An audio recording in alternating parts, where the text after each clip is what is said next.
This is the new iPhone 14, and today we would like to show how you can download and install the Opera browser on it. So first of all, you need to launch the App Store.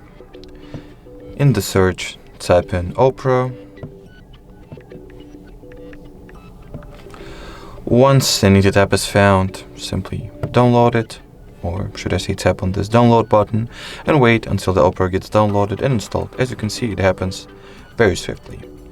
Next, launch the app, and all that it's left to do is to set it up. So tap, or should I say click on the continue button in here, tap next, choose whether you want the Opera to track your activity across other companies' apps.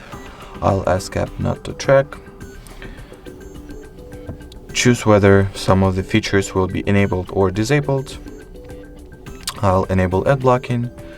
For example, disable the cryptocurrency mining protection and make it so that the Opera will always follow the system appearance. And from here, you can simply start browsing. Alrighty, so that will be it for this video. Thank you so much for watching, and bye-bye.